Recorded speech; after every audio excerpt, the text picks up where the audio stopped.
అంటే నేను మీ వీడియోలు చూసి జగన్ అంటే మీకు చాలా ద్వేషం, కోపం, వైసీపీ అంటే చాలా పగ అన్న రేంజ్లో నేను ఫీల్ అయ్యా. కొన్ని పాజిటివ్స్ ఉన్నాయి ఆయన దాంట్లో కూడా. And at the same time opposition పార్టీనే కానీ అంటే హ్యాట్స్ ఆఫ్ అన్న, మీ వాయిస్ కానీ మీరు చెప్పే విధానం, మీ మాడ్యులేషన్ కానీ సర్రమని ఎక్కేస్తుంది ఎవరికైనా. అది ఏమంటివి జాతి నెపమన సుతసుతుడికి నిల్వాహత లేదందువా ఎంత మాట.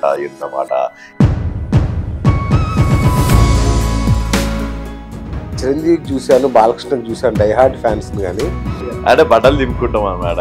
నాగార్జున అంటే ఆజాద్ ఆ టైంలో. సో ఈ బెట్టింగ్ యాప్స్ అన్ని ఇన్ని సమస్యలు వదిలేసి మీరు బెట్టింగ్ యాప్స్ మీద పర్టికులర్గా ఒక 4 ఏళ్ల నుంచి హర్ష సాయి మీద యుద్ధం చేస్తున్నారా, బెట్టింగ్ యాప్స్ మీద యుద్ధం చేస్తున్నారా? ఇప్పుడు హర్ష సాయి అనేటోడు దగ్గర నుంచి ఇది స్టార్ట్ అయింది. అంటే ఏంది, నీకు ఐఫోన్ ఇస్తా, లేకపోతే నీకు ఒక షాప్ పెట్టిస్తా, నీకు ఎకరం ల్యాండ్ ఇస్తా. అయితే ఇంకొక మీరు కూడా చూసుంటారు ఆ వీడియో. ఇతను తాగి మాట్లాడతాడు ఇష్టం వచ్చినట్టు, నైట్ గానే పెగ్గేసుకొని ఇష్టం వచ్చినట్టు ఎవరన్నా తింటానా, తాగి ఎవరన్నా తింటానా, తాగి వీడియోలు చేస్తారా? చేస్తారు, 2-3 చేస్తా. నేను కష్టపడిన పైసలతో నేను 2 పెగ్గులు వేసి అనుకుంటా. అంటే కాదన్నా, బెట్టింగ్ యాప్స్ మీద యుద్ధం అంటే ఈ సెలబ్రిటీస్ని లేదంటే ఈ ఇన్ఫ్లుయెన్సర్స్ని ఇబ్బంది పెట్టడమేనా? ఏదన్నా బెట్టింగ్ యాప్స్ మీద యుద్ధం అంటే బెట్టింగ్ యాప్స్ని 2 రాష్ట్రాల్లో కుదిపేస్తున్న ఇష్యూ వేణుస్వామిది. ఏంటి మీ ఉద్దేశం ఏంటి? నా దగ్గరకు వచ్చి కనుక 2000 పూజ చేస్తా అంటే 1000 నేనే నీకు పూజ చేస్తా అని చెప్తా.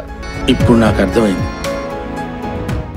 పవన్ కళ్యాణ్ అక్కడ గెలవడు, ఏదో పిఠాపురంలోనే గెలవడు అనే బెట్టింగ్ దగ్గర నుంచి పోటీ చేసిన అన్ని స్థానాల్లో స్వీపింగ్ మెజారిటీతో రావడం అనేది చాలా మంది కొంత అనుమానం ఉంది. ప్రో గవర్నమెంట్, యాంటీ గవర్నమెంట్ 2 ఓట్లు ఉంటాయి. సో యాంటీ గవర్నమెంట్ అన్నది ఒక సైడ్ అయిపోయింది. మొత్తం బీజేపీ కానీ, టీడీపీ కానీ, జనసేన కానీ. సో ఆ 2-3 సీట్లు కూడా ఇట్లా గెలిచిర్రు అన్నదే పెద్ద ఒక $1 మిలియన్ క్వశ్చన్. ఇప్పుడు దువ్వాడ శ్రీనివాసరావు గురించి మాట్లాడేది ఏంటన్నా మీరు? కర్మ అన్నది బూమరాంగ్ అన్న. నువ్వు ఏదైతే అన్నావో అది మళ్ళా రిటర్న్ వచ్చి పోవడం ఆగింది.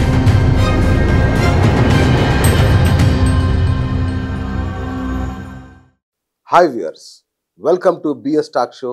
నేను మీ బుర్రా శ్రీనివాస్.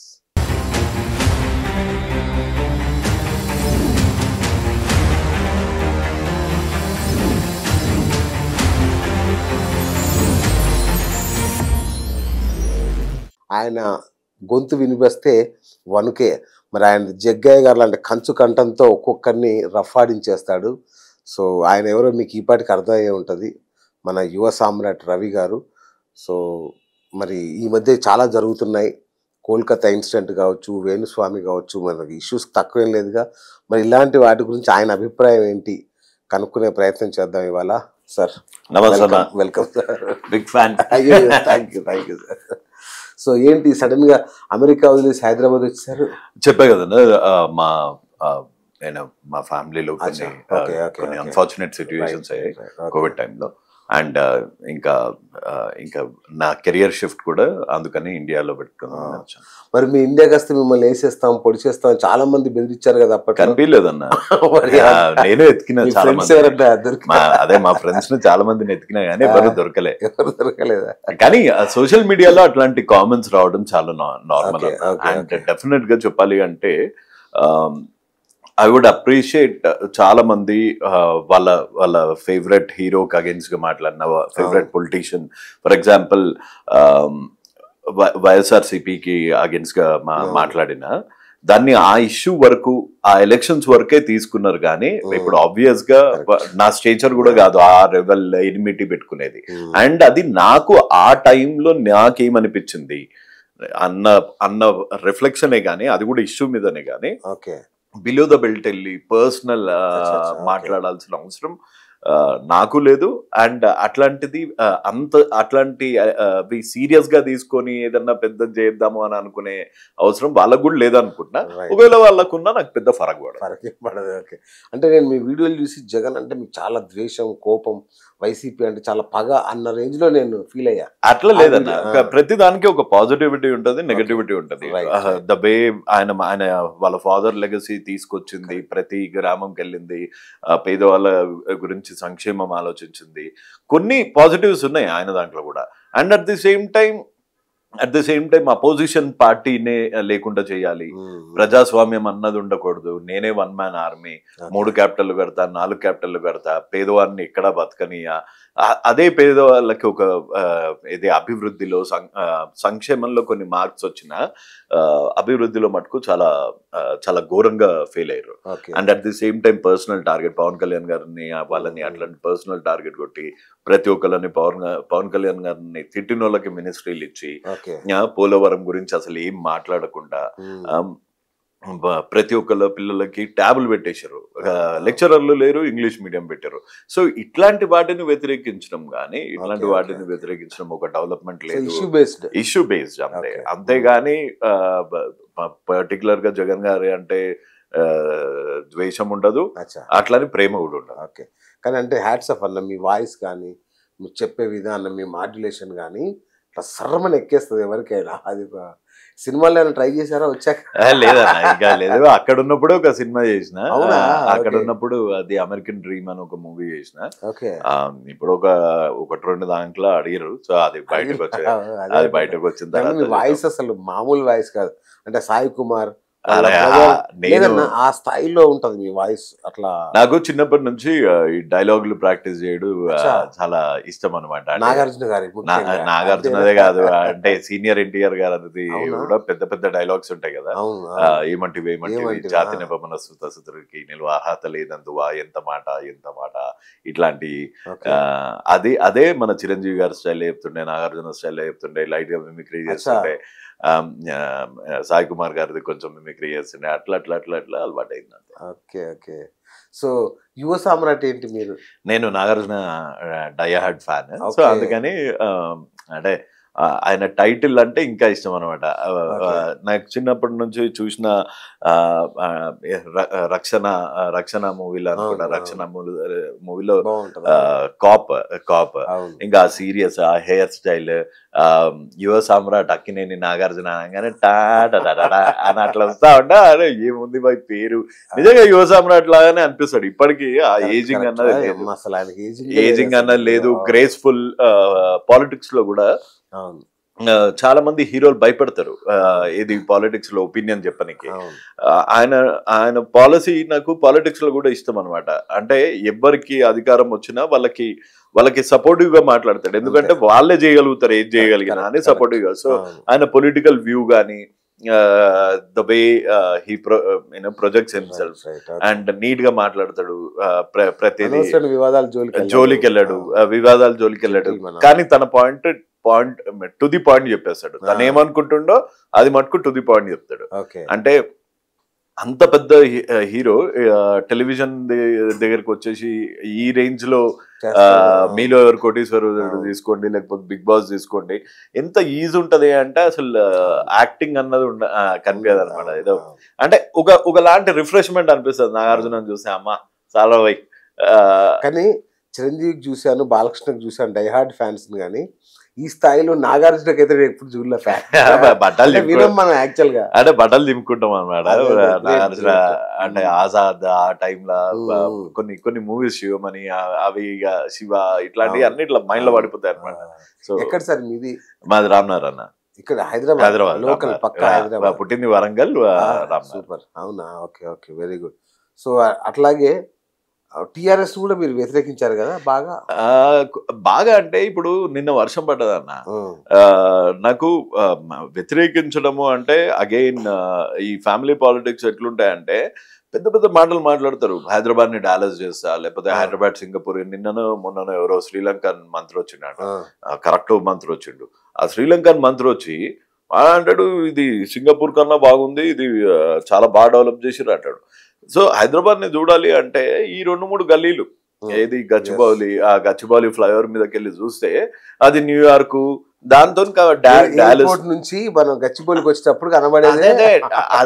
అది హైదరాబాద్ కాదు, అదంతా లేటర్ పాకెట్ ఈ కార్పొరేట్ కంపెనీస్ వచ్చిన దాని వల్ల. నాకు ఇది చూస్తే గదర్లో ఒక సినిమా డైలాగ్ గుర్తుకొస్తుంది, బర్సాత్ సే బచ్నేకి ఔకాత్ నహీ ఔర్ బాత్ గోలియోం కి కర్ రహే అంటాడు అనమాట. ఏది వాడు పాకిస్తాన్ గురించి అంట. ఇక్కడ కూడా అదే అనిపిస్తుంది, బర్సాత్ సే బచ్నేకి ఔకాత్ నహీ, మోరీలలో పడి చిన్న చిన్న పిల్లలు చనిపోతారు, కుక్కలు గరిచి పిల్లలు చనిపోతారు, కుక్కలు పిల్లల్ని చంపేస్తాయి, చిన్న చిన్న పిల్లల్ని చంపేస్తాయి. మనం మాట్లాడేది మటుకు డాలస్, న్యూయార్క్, సింగపూర్ కి దిగుతలేం మనము. మన రియాలిటీ ఇప్పుడు బాయమ్మ బస్సుకి పోవాలా, నారాయణగూడ బస్సులకు పోవాలా, లేకపోతే ఓల్డ్ సిటీలకు పోవాలా, లేకపోతే కొన్ని రోడ్లు చూడాలా, ఒక్కసారి వర్షం పడ్డది అంటే ఆ ట్రాఫిక్ జామ్స్ చూడాలా. ఈ మూల నుంచి అసలు మన లైఫ్ అంతా రోజుల కమ్సే కమ్ 4 గంటే ఒక వెస్ట్ని చూసి ఖుషి అయిపోవడే గాని, ఆడికెళ్ళి ఈడికి వచ్చే లోపల, ఆడికొచ్చి సిటీలకు వెళ్ళి ఈడికి వచ్చే లోపల ఎంత ప్రాబ్లం అవుతుందన్న. ట్రాఫిక్, సగం మంది లైఫ్ రోడ్ల మీదనే గడుస్తుంది అన్న. నేను మణికొండలో ఉంటా, మణికొండ నుంచి ఈ ప్లేస్ కి రావడానికి నాకు ఒక్కోసారి 40 minutes పడతాను. ఇక్కడికి అదే మీరు రామ్నగర్ నుంచి ఆలోచించండి, ఉప్పల్ నుంచి ఆలోచించండి, లేకపోతే ఎల్బీ నగర్ నుంచి ఆలోచించండి, 2 గంటే 3 గంటే. నిన్న 4 గంటే ఆటో బిల్లులు అన్ని విరిగిపోయి, క్యాబ్ బిల్లులు విరిగిపోయి, క్యాబులు దొరకక, బస్సులు దొరకక, పబ్లిక్ ట్రాన్స్పోర్ట్ సరిగ్గా లేక, బస్సులు దొరకక, ప్రతోందర కారు ఉంది. ఎంత ట్రాఫిక్ అన్న. రోడ్ వైండింగ్ చేయలే, మళ్ళీ అడ్డగోలుగా బిల్డింగ్ రెగ్యులరైజేషన్స్ చేసేసారు బిఆర్ఎస్ పార్టీ. నేను పాలసీ వైజ్ మాట్లాడుతున్నాను. పాలసీ వైజ్ ఏంటి అంటే, పోనీ హైదరాబాద్ వెస్ట్ డెవలప్ అయింది అనుకుందాం, తెలంగాణలో వేరే రీజన్స్ ఎంత బాగా అయినా ఆ కాళేశ్వరం కట్టారు, ఆ కాళేశ్వరం మంచిగుందా లేదా, దాని మీద ఏంది, అది వాటర్ స్టోరేజ్ చేస్తురా, ఈసారి గేట్లన్నీ ఓపెన్ అయి పెట్టాబట్టే. సో ఇట్లాంటిని వ్యతిరేకించినా గానీ కొంత మన కేటీఆర్ గారికి జబర్దస్త్ ఆరేటింగ్ స్కిల్స్ ఉంటాయి, జబర్దస్త్ మాట్లాడతారు ఆయన. మాట్లాడింది పబ్లిక్ లైఫ్ స్టైల్లో రిఫ్లెక్ట్ కావాలా, వాళ్ళ ఫ్యామిలీలో రిఫ్లెక్ట్ అవుతుంది, కానీ వాళ్ళు ఎదిగిర్రు కానీ పబ్లిక్ ఎదగలే కదా. అదొక్కటే నా ప్రాబ్లం. మళ్ళీ ప్యూర్లీ ఇష్యూ బేస్డ్. కేటీఆర్ గారిలో నచ్చేది ఉంది, కేసీఆర్ సార్ దగ్గర నచ్చే పాలసీస్ ఉన్నాయి. ఆయన ఎట్లయితే ఉద్యమాన్ని ముందు తీసుకుపోయిండో అది సూపర్ తోపు. మా ఇల్లు ఉస్మానియా యూనివర్సిటీ పక్కనే అన్నమాట. సో ఎంతమంది పిల్లలకి క్రెడిట్ రాకుండా, అంటే ఇవాళ డేట్ లో తెలంగాణ వచ్చింది అంటే Osmania university, Nizam college, public youth, ఇది లేకపోతే అసలు తెలంగాణ అన్నది లేదు. ఆ క్రెడిట్ మొత్తం కేసీఆర్ సారే తీసేసుకోవడము, లేకపోతే వాళ్ళ ఫ్యామిలీనే తీసుకోవడం కూడా నచ్చలేదు నాకు. అదొకటే అన్నా నేను. మీ ఒక్కళ్ళ వల్ల కాదు సార్, మొత్తం అందరు సకల జనుల సమ్మె. ప్రభుత్వ ఉద్యోగులు ఏం తక్కువ ప్రపంచంలో ఇప్పటి వరకు కాలే అట్లాంటి సఫర్ చేయలేము. రైట్. మరి ఇప్పుడు రేవంత్ రెడ్డి ప్రభుత్వం వచ్చింది, 8 నెలలు దాటింది. రైట్. ఇప్పుడు దీని గురించి మీకున్న అభిప్రాయం అంటే? అదే పాజిటివ్స్ ఉన్నాయి, ప్లస్ ఇది కూడా అన్న. ఇప్పుడు రేవంత్ ప్రభుత్వం వచ్చింది, రాగానే అద్భుతాలు అయిపోతాయి. ఇప్పుడు నిన్న ట్రాఫిక్ జామ్ అయ్యింది. సో దాని మీద నెక్స్ట్ ఇయర్ కి కూడా, లేకపోతే ఆ నెక్స్ట్ ఇయర్ కి కూడా చర్యలు తీసుకోకపోతే మనం అనాలా, అన్న ఏందన్నా నువ్వు వచ్చినాక మొత్తం చేస్తా అన్నావు, సేమ్ మీరు కూడా అట్లనే తయారైనా అప్పుడు అనాలా. ఇప్పుడు మంచిగానే ఉంది కదన్న. ఇప్పుడు వచ్చి ఇంకా 6-7 నెలలు కూడా చక్కగా కాలే, అప్పుడే రేవంత్ అన్న సరిగ్గా చేస్తలేడు. అక్కడ కూడా నేను బీఆర్ఎస్ పార్టీతోని వ్యతిరేకించిన అనమాట. ఏంటంటే మా దగ్గర కరెంట్ పోయిందన్న లాస్ట్ ఇది ఒక 5-6 నెలల కిందట అనుకుంటా. వర్షం పడంగానే కరెంట్ పోయింది. పాపము ఆ ఎలక్ట్రికల్ ఇంజనీర్ లేకపోతే ఆ పోల్ మ్యాన్ ఆ వర్షం ఇట్లా తగ్గంగానే చెట్లు మీదన్ని చెట్లు ఇర్రెగ్యులర్ గా ఇచ్చేసారు, ఇది రెగ్యులరైజేషన్స్ ఇచ్చేసారు. సో ఆ వర్షంలో ఆ పోల్ ఎక్కి ఆ జారుతున్నా కింద పడ్డాడంటే బొక్కలు కూడా దొరకవు. అసలు పాపం వాళ్ళు ఇమీడియట్ గా 15 minutes క్లియర్ చేశారు. అదే రోజు బీఆర్ఎస్ పార్టీ ఆధ్వర్యంలో మన స్టేషన్ దగ్గర ధర్నా అంట. అరే ఊపిరి పీల్చుకోనికి టైం ఇయ్యారు, మీరున్నప్పుడు అయితే నడుస్తుంది, ఇప్పుడైతే కరెంట్ పోగానే అంటే ఒకటన్నా సరే కరెంట్ విషయం పక్క ఇప్పుడు కూడా అంటే మీకు తెలియదు, ఇప్పుడు మీరు రావడానికి ముందు కూడా అరగంట కరెంట్ పోయింది. ఇప్పుడు రైట్, ఇప్పుడు మీరు కట్లా ఇట్లా వచ్చారు, కరెంట్ వర్షం పడుతుంది కదా, అదే వచ్చింది కరెంట్ వచ్చింది.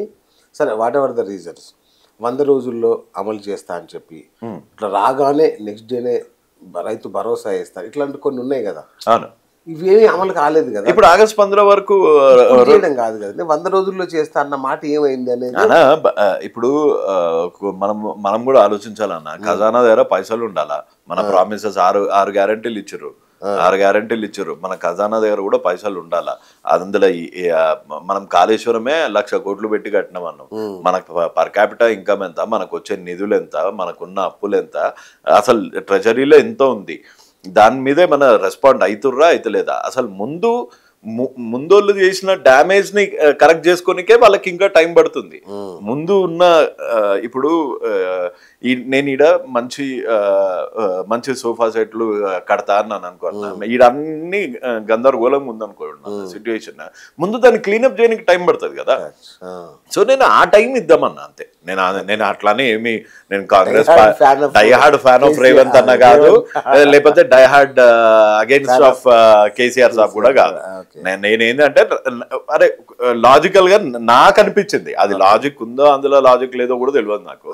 సో అక్కడ ఆల్రెడీ కొంచెం కచరా ఉంది. సో మీరు అన్ని నిజాలే మాట్లాడతారా? ఏమో నాకు అనిపించింది చెప్తున్నా.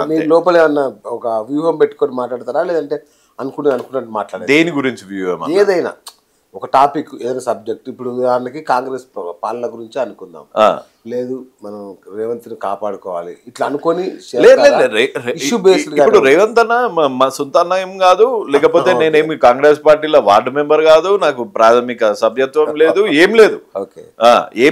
నేను ఇంకా బెట్టింగ్ యాప్స్ మీద పోరాడుతూ ఉంటే నాకు కాంగ్రెస్ పార్టీ నుంచి ఏం మద్దతు రాలే, ఇంకా రేవంత్ అన్న దగ్గర నుంచి కూడా ఏం మద్దతు రాలే. నేను అపాయింట్మెంట్ గురించి ఇంకా తిరుగుతూనే ఉన్నా, చక్కర్ల మీద చక్కర్లు. అపాయింట్మెంట్ ఎందుకంటే ఒక్కసారి రేవంత్ అన్న దీని మీద ఒక 5 నిమిషాలు ఆలోచిస్తే ఇంకొక మరణం కాకుండా ఆయన ఆపగలుగుతాడు దీన్ని. ఒక్కసారి రేవంత్ అన్న అనుకోండి, మన షీకా ఘోష్ గారు అనుకోండి, ఎవరన్నా కనీసం శ్రీధర్ బాబు గారు వాళ్ళ అపాయింట్మెంట్ గురించి తిరుగుతూనే ఉన్నా. బేజారు వస్తుంది, దొరుకుతలేదు. దొరికిన ఫోటో గురించి దొరుకుతుంది. నాకు ఫోటో వద్దు రేవంత్ అన్నతో, నాకు రేవంత్ అన్నతో ఫోటో వద్దు. నేను చేసే దాంట్లో న్యాయం అనుకుంటే ఆయన ఒక్కసారి 2 నిమిషాలు ఆలోచించిండు అంటే ఈ బెట్టింగ్ యాప్స్ ఇష్యూ అన్నది ఉండదు. ఇంకొకసారి నేను గ్యారంటీ ఇస్తా, మొత్తం అంతా ప్రిపేర్ చేసుకున్నా, ఒక 1 పేజ్ లో ప్రిపేర్ చేసుకున్నా, ఇద్దరి దగ్గరికి అపాయింట్మెంట్ గురించి వెయిట్ చేస్తున్నా. ఇక్కడ శ్రీధర్ బాబు గురించి బాబు గారు అపాయింట్మెంట్ గురించి వెయిట్ చేస్తున్నా, అక్కడ మన లోకేష్ గారి గురించి వెయిట్ చేస్తున్నా. వాళ్ళిద్దరు 5 నిమిషాలు టైం ఇచ్చారు అంటే 100% ఇంకొకసారి కూడా ఈ బెట్టింగ్ యాప్స్ మీద చనిపోయారు అని అయితే మనం విన్నాం. ఇప్పుడు మీరు చూసి ఉంటారు, ఇవాళ కూడా ఒక డెత్ అయింది బెట్టింగ్ యాప్స్ వల్ల. కెనాల్లో పడిపోయిందంట పిల్లోళ్ళు. మొన్న పేరెంట్స్ చనిపోయారు నంద్యాల జిల్లాలో పేరెంట్స్ చనిపోయారు. ఎందుకంటే వాళ్ళ కొడుకు అన్ని కోట్ల అప్పు చేసిందంట, అందుకని వాళ్ళిద్దరు. అంటే ఇప్పుడు బయట ఉండి ఎన్నన్నా చెప్పచ్చు అన్న, 2 కోట్లు ఎందుకు అయింది, 20 లక్షలు ఎందుకు అయింది, 30 లక్షలు ఎందుకు అయింది, అప్పు అంతగానం ఎందుకు ఆడారు అంటే అడిక్షన్ అట్లుంటది అన్న. అది ఆల్కహాల్, సిగరెట్, దాని అన్నిటికన్నా ఏదైతే లాలచ్ ఉంటది చూడన్నా, అది లోపల గుంజుతూనే ఉంటది. ఇంకా వీళ్ళకి కూడా ఎట్లుంటది అంటే ఆడేటోళ్ళకి కూడా ఏడైతే ఓడిపోయినామో ఆడనే గెలుచుకోవాలా అని మనం ఎన్నిసార్లు ఎంతమందిని చూడలేదన్నా. జగపతి బాబు గారు అంటే జగపతి బాబు గారే ఓపెన్ గా చెప్పారు, నేను ఆడినా అని, నేను ఇంత నష్టపోయినా అని. సో అంత పెద్ద పర్సనాలిటీకే అంత టైం పట్టింది రికవర్ అయ్యి పైకి రానికి అంటే మామూలు మధ్యతరగతి బతుకులు, పేద బతుకులు ఎందుకన్నా. ప్లస్ ఇది గవర్నమెంట్ దీని మీద పని చేయలేదా అంటే చేసింది. సో ఐటీ యాక్ట్ అన్ని బ్యాన్ చేశారు. కాకపోతే ఈ దొంగలు, ఈ ఇన్ఫ్లుయెన్సర్ అనే దొంగలు ఏం చేస్తారు అంటే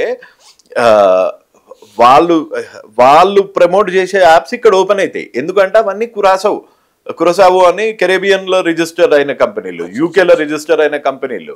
సో ఇప్పుడు ఎవరు దీని మీద ఒక వాచ్ డాగ్ లాగా, ఒక పోలీస్ కుక్క లాగా వెయిట్ చేయలేరు కదన్న. సైబర్ క్రైమ్ వాళ్ళకు, సైబర్ క్రైమ్ కి కూడా నేను కంప్లైంట్ చేసిన, సైబర్ వాళ్ళ కంప్లైంట్ చేసిన. ఇప్పుడు ఈ సూసైడ్స్ అవన్నీ ఏమని క్లోజ్ చేస్తున్నారు అంటే ఇదంతా ఒక నార్మల్ సూసైడ్ అన్నట్టు క్లోజ్ చేస్తున్నారు.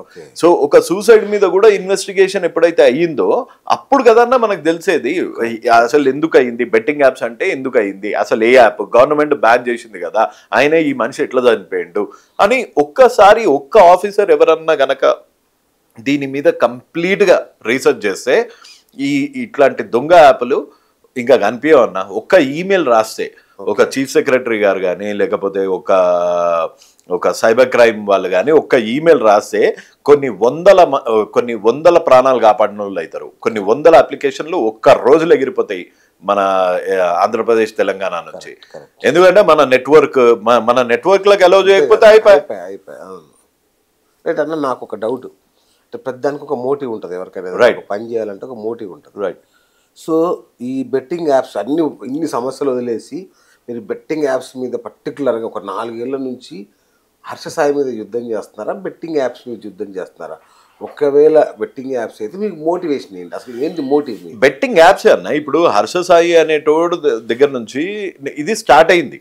అంటే ఏంది, నీకు ఐఫోన్ ఇస్తా, లేకపోతే నీకు ఒక షాప్ పెట్టిస్తా, నీకు ఎకరం ల్యాండ్ ఇస్తా, లేకపోతే నీకు 30,000 10 రూపాయల కట్టలాగా 30,000 ఇస్తా, ఇంటిగా వీకినందుకు నీకు 50,000 ఇస్తా, నువ్వు పిజ్జా తినిపించలేదు కాబట్టి నీకు తీసుకొచ్చి ఫలక్నామాల పెద్ద డ్రామా చేస్తా, దాని చాటున పరిమ్యాచ్ అనే యాప్ని నేను ప్రమోట్ చేస్తా అని ఇవన్నీ చేసిండు. కాబట్టి అక్కడ చూసుకున్నా నేను, అరే ఇప్పుడు నువ్వు అన్నావు అనుకో అన్న, ఇంటర్వ్యూ ఇచ్చినందుకు నీకు ఒక 10,000 ఇస్తా అంటే, అరే అన్నకి ఎట్లు వస్తున్నాయి 10,000 నాకు ఎట్లు ఇస్తుండు అన్నది చేస్తా. లేకపోతే ఇప్పుడు నేనున్నా అన్న జోబులోకి వెళ్ళి ఒక 50,000 కట్ట తీసుకొని చుట్టూన్న వాళ్ళకి అందరికి పంచుతున్నా, నీకు డౌట్ వస్తుంది కదా, అరే ఈడెంత ఈ నౌకాత ఎంత 50,000 కట్టలు ఎట్లా పంచగలుగుతున్నాడు అని డౌట్ వస్తుంది కదా. నాకు కూడా అంతే వచ్చింది. అంటే మేము అనుకున్నాం వ్యూస్ కి బోల్డ్ డబ్బులు వస్తున్నాయి కదా, అట్లా పంచుతున్నాడు. వ్యూస్ కి ఎంత వస్తాయి అన్న, మనమంతా యూట్యూబ్ వాడతాము, మన ఛానల్ అన్ని మానిటైజ్ అవుతుంది. ఒక వ్యూకి ఎన్ని పైసలు వస్తాయి, రూపాయలు కూడా కాదు పైసలు వస్తాయి. అట్లాంటి మనోడు చేసిన కొన్ని వీడియోస్ కి ఎన్ని పైసలు అవుతాయి. అంటే ఇంకోటి అనుకున్నాను నేను, ఎన్ఆర్ఐస్ కొందరు హెల్ప్ చేస్తున్నారు, అంటే కొందరు చారిటీ అంటే ఇంట్రెస్ట్, అది చెప్తలేడు కదన్న, అది చెప్తలేడు కదా. నాకు వేరే వాళ్ళు హెల్ప్ చేస్తున్నారు చారిటీకి అన్న హెల్ప్ అంటలేడు కదా. ఇదంతా నేను కష్టపడ్డదే అన్నావు. నువ్వు ఏం చదివినావు, నువ్వు ఎన్ని రోజులు జాబ్ చేసినావు, నువ్వు ఎంత సేవింగ్స్ పెట్టుకున్నావు, ఏడికెళ్ళి స్టార్ట్ అయినావు, నువ్వు ఫస్ట్ వీడియో దగ్గరికి వెళ్ళే నువ్వు చారిటీ అన్నది చూపెట్టుతున్నావు. నాకు ఫస్ట్ వీడియోకి వెళ్ళి ఏడికెళ్ళి చారిటీ వచ్చింది అంటే, నేను మొన్న కూడా ఒక ఫేమస్ ఛానల్ ఇంటర్వ్యూలో వాళ్ళు అంటారు, ఆడ జర్నలిస్ట్ అంతకే ఉన్నాడు, ఈయన అంతకే ఉన్నాడు. వీళ్ళు అంటారు భాయ్సాబ్ ధోని చేస్తుండు, కోహ్లీ చేస్తుండు, లేకపోతే మన రితిక్ రోషన్ చేస్తుండు, వాళ్ళు చేసేటి ఏది ఈడ ఓపెన్ అయితే లేవు కదా, నువ్వు అది చెక్ చేసుకోవా. ఇప్పుడు Dream11 అని కొట్టి ఈడ వస్తుందా అన్న? ఇంకోటి అది Dream11 అది ప్రభుత్వ అనుమతి ఉంది అనుకుంటా. అనుమతి ఉంది అక్రాస్ ఇండియా. తెలంగాణ ఆంధ్రప్రదేశ్ లో లూడో గేమ్ కూడా ఆడలేం, పత్తాల్ గేమ్ కూడా ఆడలేం, ఏ గేమ్ ఆడలేం. నువ్వు అదే Dream11 మన ఏది ధోని చేస్తున్నాడు కదా అని నువ్వు ఈడ చేసినావు అనుకో, నా అవసరం తోడు నేను మాట్లాడా. సరే అన్న, ఇంత లొల్లైంది కదా, ఇంత లొల్లైంది, నేను ఇన్ని అలిగేషన్స్ చేసిన, ఏడ్చుకుంటుండు వస్తుండు, మీడియా ముందుకు వస్తుండు, ప్రతి వారం 10 రోజులకో లేకపోతే నెలకు ఒకసారి వస్తుండు, ఇడుగు ముఖం పెడుతుండు, నువ్వు సేవ చేసుకుంటా ఏం చేసుకుంటా చేసుకో, ఇంకా మీద బెట్టింగ్ యాప్స్ చెయ్యను అంటే ఆయన పేరు ఎత్తాను కదా అన్న. నేను నాకేం మాట అనట్లేదు.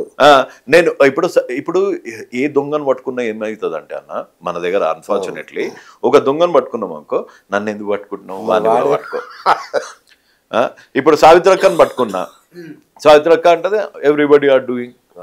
తర్వాత బిగ్ బాస్ వాళ్ళని పట్టుకున్నా, ఎవ్రీబడి ఆర్ డూయింగ్. తర్వాత వాళ్ళని పట్టుకున్నా. బ్యాంకాక్ పిల్ల కూడా అదే పని లేదు, బ్యాంకాక్ పిల్ల చేయదు అనుకుంటా ఇవన్నీ. ఆమెను కూడా ఏదో అన్నట్టు కామెంట్ చేసిన నేను ఎప్పుడు అనలేదు. నేను ఉత్తగా ఏమన్నా అంటే బ్యాంకాక్ గురించి చెప్తుంది అన్న, అంతేగాని నేను బ్యాంకాక్ పిల్ల, నాకు అందరితో శత్రుత్వం లేదన్న, ఓన్లీ బెట్టింగ్ యాప్స్ చేసేటోళ్ళతోనే.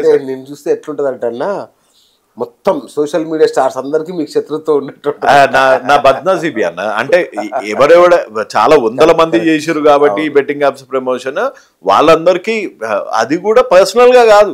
ఇప్పుడు నాకు ఆ మాట అన్నాడు అనుకోన్నా, ఏది నేను ఇంకోసారి బెట్టింగ్ యాప్స్ ప్రమోట్ చేయను అన్న మాట ఒక్కసారి నోట్లోకి వెళ్ళి, నాకు కూడా క్రెడిట్ వద్దు, గవర్నమెంట్ బ్యాన్ చేసింది కదా నేను ఇంకోసారి బెట్టింగ్ యాప్స్ చేయను అన్నాడు అనుకో అన్న, ఎంతో కొంత నా దగ్గర కూడా కొన్ని పైసలు ఉన్నాయి, ఆ చిల్లర ఎవరికో కొనికి హెల్ప్ చేయరా నాయన అని నేనే ₹2 ఇచ్చేసి వస్తా.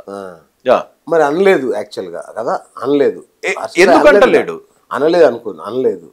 కానీ మీరు మాత్రం హర్ష సాయి మీద పోరాటాన్ని ఎందుకు ఆపారు? ఇక్కడ నుంచి నేను వీటి మీద చేయను వీడియోలని ఆపాల్సిన అవసరం వచ్చింది. ఎందుకంటే నేను చూస్తున్నాను, నేను ఒక లాగా కూడా నేను ఓడిపోయినట్టు ఫీల్ అవుతున్నా. ఎందుకంటే ప్రతి ఒక్కళ్ళు ఆపిర్రు, ఇప్పటి వరకు అయితే ప్రతి ఒక్కళ్ళు ఆపిర్రు.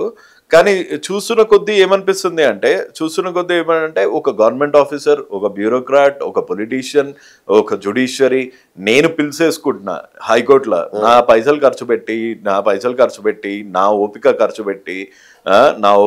పెట్టి నా ఎనర్జీ నా మనీతోని నేను పిలిచేస్తున్నా, నేను ప్రతి ఒక్కళ్ళ దగ్గర తిరుగుతున్నా, నేను ప్రతి చోటికి వెళ్తున్నా. సో నేను అనుకున్నా ఇంత పెద్ద విశ్వసర్పాన్ని నేను తోగబట్టి రోడ్డు మీద వేస్తే మా జర్నలిస్టులు ఎన్జిఓస్ సమాజం గురించి ఆలోచించే వాళ్ళు కొంచెమన్నా ఇంకా మిగిలిన్నారు. వాళ్ళు పట్టుకుంటారు, ఇట్లాంటి ఇష్యూని పట్టుకుంటారు వాళ్ళు. దానికి అని ఎంతసేపు పబ్లిక్ సపోర్ట్ ఉంది కాబట్టి నేను ఇంకా ఉండగలుగుతున్నా. లేకపోతే దానికన్నా హర్ష సాయి మీద ఉన్న ప్రజాభిమానానికి మీ మీద చాలా నెగిటివిటీ రావాల్సి ఉంది ఆయన. సో ఎన్ని ట్రైస్ చేసినా ఏది చేసినా పబ్లిక్ అన్నది మటుకు నా చెయ్యి వదలలేదు కాబట్టి ఇంకా బతుకున్నా. లేకపోతే ఇంత పెద్ద మాఫియాతో గెలుక్కున్నా, నాకు ఎప్పుడు ఇంత ఘనం ఇది రాలే, ప్రెషర్ రాలే, ప్రెషర్ నిజంగా జగనన్నతో గెలుక్కున్నప్పుడు ఇంత ప్రెషర్ రాలే, మన ఇక్కడ కేసీఆర్ సాబ్ ని విమర్శించినప్పుడు ఇంత ప్రెషర్ రాలే.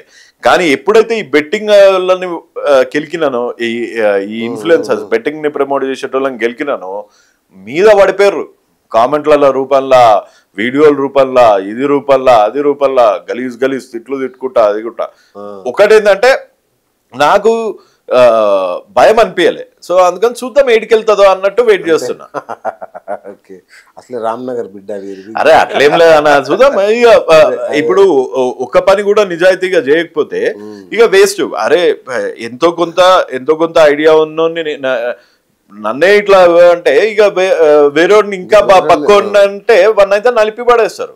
అసలు ఇక వన్ వాయిస్ కూడా లేవదు. అవును రైట్. ఎందుకు అంటే ఓడిపోయారన్న ఫీలింగ్ తో ఆపేశారా, బెదిరించారా? ఆపలే. మీరేమో డబ్బులు తీసుకున్నారా? ఆపలే. డబ్బులు ఎవడిస్తాడన్నా, ఇగో నా బ్యాంక్ అకౌంట్ ఉంది మొత్తం చూసుకో కావాలంటే, జనం నుంచి వచ్చిన ప్రశ్న అదే అందుకే అన్న, ఇగో ఇందులో ఏ అప్లికేషన్లు ఉంటాయో చూసుకో, ఎంత ఉందో చూసుకో, మొత్తం నా 16 ఏళ్ళ స్టేట్మెంట్ ఇస్తా, ఎవడెన్ని డబ్బులు ఇచ్చిండో. నన్ను బతిమలాడితేనన్నా చెప్పినా కదన్నా, ఒకటి నేను ఇంకా చెయ్యా. ఇంకోటి అంటే ఎవరినో డబ్బులు అడిగినట్టు అంటే వాళ్ళు, నువ్వు నన్ను డబ్బులు అడిగావు కదా అంటే అదే అన్న, ఆ రికార్డు ఉందా మన దగ్గర? ఆ రికార్డు ఉందా? మీరు అన్నారంట కదా, అంటే నువ్వు అందరి దగ్గర దోచుకుంటున్నావు కాబట్టి నేను నిన్ను అడిగినా అని. నేను అక్కడ ఏమన్నా అన్న, అక్కడ నేను ఏమన్నా ఊకే కాల్ చేసి సతాయిస్తాడారే నీకేం కావాలరా అన్న. నీకేం కావాలరా అని నేనంటే, ఇప్పుడు నేను మీకు ఫోన్ చేస్తా అన్న, నేను మీకు ఫోన్ చేసి దాసన్న నువ్వు అడిగిన ₹1 ఇస్తా అన్న, వదిలేసి అన్న అంటే మీరు ₹1 నన్ను అడిగినట్ట, మీ నోటి నుంచి కోటి అని రావాలా, లేకపోతే మీ బ్యాంక్ అకౌంట్ నెంబర్ నాకు పంపేయాలా, నేను నన్ను ₹1 డిమాండ్ చేయాలంటే. ఇందులో ఏముంది? అదే ఈ ప్రొజెక్షన్ ఎందుకు చేయాల్సి వచ్చింది? అది కూడా ₹1,00,000 చీప్ ఫెలోస్. కనీసం కోటన్న ఇజ్జత్ పెరుగుతుండే 10 ఏళ్ళు అమెరికాలో ఉండొచ్చురా, ₹1,00,000 మీ అక్కడి రావు టికెట్ ఖరీదు అది. టికెట్ రాదు, ₹1,00,000 రాదు. ₹1,00,000 టికెట్ రాదు. మినిమం టు మినిమం 1600 1700 లేని టికెట్ లేదు. ఓకే ఇంకా చెప్పాలంటే ఇంకా వేరే లాంగ్వేజ్ లో చెప్పచ్చు. అదేనండి. Okay okay. సో అయితే మీరు ఎవరిని అంటే నాకు ఒకటే మీరు హర్ష సాయి మీద ఆపేస్తున్నాను అని ఒక అదే ఆపేస్తున్నా అని నేను చెప్పినా. నేను అక్కడ నుంచి టేకప్ చేశారు అనుకున్నా, మళ్ళా చేస్తానే ఉన్నా. అయితే అడుగుతారు ఆపేస్తా, వన్ ఫ్యాన్సే అడిగారు అనమాట, ఆపేస్తా అన్నావు కదా అన్నా అని. మర్చిపోయినా అని చెప్పిన. ఏం చెప్తా, అరే మర్చిపోయినా అని చెప్తాను. ఇప్పుడు మళ్ళా చెప్తా కావాలంటే. ఈ క్షణం నుంచి హర్ష సాయి అనే టోన్కి నాకు సంబంధం లేదు. ఇంకొకసారి ఆయన మీద ఇప్పుడు ఆయన జైలుకి పంపిస్తాను అన్ని చెప్పావు కదా, మధ్యలో పోరాటం ఆపేస్తున్నట్టు మేమేం హర్షించం. అదే నేను కూడా ఆపను, నేను కూడా ఆపను. కావాలా ఆయన ఆపితే గానీ నేను ఆపను అన్న. నేను ఆపినా అని ఒక స్టేట్మెంట్ ఇచ్చేంత వరకు అయితే నేను ఆప. రైట్. అయితే ఇంకొక మీరు కూడా చూసుంటారు ఆ వీడియో, ఇతను తాగి మాట్లాడతాడు ఇష్టం వచ్చినట్టు, నైట్ గానే పెగ్గేసుకొని ఇష్టం వచ్చినట్టు. ఎవరన్నా తిట్టినా తాగి ఎవరన్నా తిట్టినా లేకపోతే ఎవరన్నా కొట్టినా తాగి వీడియోలు చేస్తారా? 2-3 చేస్తా. ముందు చేస్తుండే కూడా. అంటే ఏందన్నా నేను కష్టపడ్డ పైసలతోని నేను 2 పెగ్గులు వేసి అనుకుంటా. దానికి సంబంధం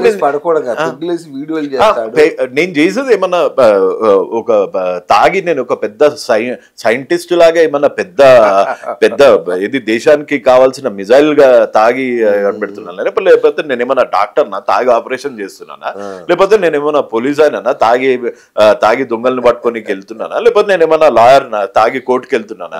నేనేంది ఏమన్నా ఐటీ గై. నేను రాత్రి పూట తాగుతా, బరాబర్ 2 పెగ్గులో 3 పెగ్గులో తాగుతా. తాగిన తర్వాత నాకు మైండ్ లోకి వచ్చింది ఏంది ఇట్లా చెప్తా. ఎప్పుడన్నా ఇట్లానే చెప్తా, ఇట్లా ఇప్పుడు ఎట్లన్నా చేసినానా, ఇట్లా చేయలే. 2-3 పెగ్గులకి కింద పడిపోయేంత అవుట్ అయితే నేను గాను. నేను ఫుల్ కాన్షియస్ లోనే ఉంటా. అండ్ తాగేది ఏం చీప్ లిక్కర్ తాగుతలేను, లేకపోతే మీరు అందరు కూడా తాగుండ్రు అని చెప్తలేను. నేను నా దోస్తులకు గాని ఎవ్వనికి గాని నేను మీరు ఎవరినన్నా చూసుకోండి, ఏ తాగుబోతు అని దోస్తులకు కానీ ఎవరికి కానీ తాగుడు అలవాటు చేయడు. ఎందుకంటే సో నేను అంతే. సో ఇందులో తప్పే ఉందన్న. సో దానికోసం మీరు ఎవరు తాగుడు అలవాటు? నేను అబద్ధం చెప్పినానా, నేను ఎప్పుడన్నా దాచుకొని తాగినానా, లేకపోతే చిన్నపిల్లల ముందు తాగినానా, లేకపోతే చిన్నపిల్లల్ని తాగుమని చెప్పినానా? ఇది కదన్న తప్పు. సో మొత్తానికి ఇవి యాక్చువల్ ఇంతే మీ మీద ఆరోపణలు కూడా అదే వీడు తాగుతాడు తింటాడు, రేపొద్దున నాన్ వెజ్ తింటాడు అంటారేమో. అంటే నేను తినద్దా, లేకపోతే నేను తినద్దా, తాగద్దా, దావత్కి వెళ్ళొద్దా, లేకపోతే ఎవడన్నా తాగిపిస్తా అంటే తాగద్దా, లేకపోతే నేను తాగిపించద్దా? అందులో పెద్ద గ్రావిటీ లేదు. ప్లస్ ఇంకోటి ఏంటి అంటే నేను నా 16 ఏళ్ళ బ్యాంక్ స్టేట్మెంట్ నేను చూపిస్తా. నేనేమి చిన్న లవడా అని కాదు, నేను బచా అని కాదు.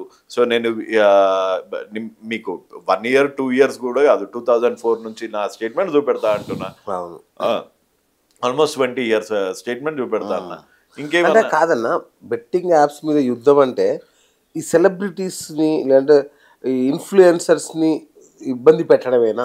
లేదన్నా, బెట్టింగ్ యాప్స్ మీద యుద్ధం అంటే బెట్టింగ్ యాప్స్ ని నేను 2 విధాలుగా అడ్డుకుందాం అనుకుంటున్నా. ఎందుకంటే ముందు ప్రభుత్వం అన్నది బ్యాన్ చేసింది. సో ప్రభుత్వాన్ని ఇక్కడ మనం క్వశ్చన్ చేయడానికి లేదు. ఏది ఏపీ ప్రభుత్వాన్ని బ్లేమ్ చేయడానికి లేదు, తెలంగాణ ప్రభుత్వాన్ని మనము బెట్టింగ్ యాప్స్ ని ఎలో చేస్తున్నారు అని వాళ్ళు చేయాల్సింది. వాళ్ళు జిఎస్టీ వదులుకొని మరి బ్యాన్ చేశారు 2 గవర్నమెంట్స్. సో మనది ఇప్పుడు ఏంది రెస్పాన్సిబిలిటీ? ఈ బెట్టింగ్ యాప్స్ ఇక్కడ పని చేయకుండా ఉండేటట్టు చేయాలి. సో ఒకటి ఎట్లా వస్తున్నాయి, ఇవన్నీ లీగల్ బెట్టింగ్ యాప్స్ కాదు, ఇల్లీగల్ బెట్టింగ్ యాప్స్ కాబట్టి ఇక్కడ ఓపెన్ అవుతున్నాయి. ఈ ఇల్లీగల్ బెట్టింగ్ యాప్స్ గురించి జనాలకు ఎట్లా తెలుస్తుంది? ఇట్లాంటి వాళ్ళు చేసే వీడియోల ద్వారా. రైట్. సో అందుకే వాళ్ళ మీద పోరాడుతున్నారు. నాకు వాళ్ళ మీద కూడా ఏం పర్సనల్ గ్రడ్జ్ లేదు. వాళ్ళు ఆపేస్తే నేను ఆపేస్తా. అండ్ ప్రతి ఒక్కళ్ళ మీద చేస్తున్నా. ఒక హర్ష సాయి అనే కాదు, ఎవరెవరైతే బెట్టింగ్ యాప్స్ ప్రమోట్ చేస్తున్నారో ప్రతి ఒక్కళ్ళ మీద వీడియో చేస్తున్నా. అవును, ఈ మధ్య ఒక హెయిర్ ఆయిల్ మీద కూడా బాగా మనోళ్ళు పడ్డారు, చూసారా? అదే అన్న, నాకు డౌట్ అనిపిస్తుంది. అప్పుడప్పుడు ఆశ్చర్యం అవుతుంది. ప్రపంచంలో ఉన్న యాడ దొరకని చెత్త అంతా మన దగ్గరనే దొరుకుతుంది అన్నట్టు అన్న హెయిర్ అన్నది ఒక ఒక ఒక మనిషికి ఎట్లా వస్తుంది, న్యాచురల్గా వస్తుంది. లోపల ఏదో హార్మోన్ వల్ల మెటాలిన్ ఇట్లాంటి దాని వల్ల జుట్టు వస్తుంది. ఒక ఆయిల్ రాసుకుంటే జుట్టుకి హెల్ప్ అవుతుందేమో, లేకపోతే పెరగనికి అవుతుందేమో. ఈడీడికి జుట్టు వచ్చేటట్టు వాళ్ళందరినీ పెట్టి పక్షిరాజుపుర అంట, ఈ పుర అంట, 3 నెలలు వాడంగానే ఇంత జుట్టు వచ్చేస్తుంది అంట. యాడ్స్ ఏందన్న మొత్తం మన మన ఇన్ఫ్లుయెన్సర్ అక్కడికి అంత ఫ్రాడ్ అన్న. నేను ఆ ఆయిల్ 3 నెలలు వాడడం కాదు, కావాలంటే డైలీ 2 స్పూన్లు తాగమంటారా, 3 స్పూన్లు తాగమంటారా, తాగుతా కూడా. ఒక ఇంచు హెయిర్ కూడా కొత్తది రాదు. అదంతా బక్వాస్ ప్రోడక్ట్లు. మామూలు పారాషూట్ ఆయిల్ ఈ ఆయిల్ ఎంత ఉంటుంది అన్న, 160 రూపాయలకి ఇంత పెద్ద బాటిల్ వస్తుంది.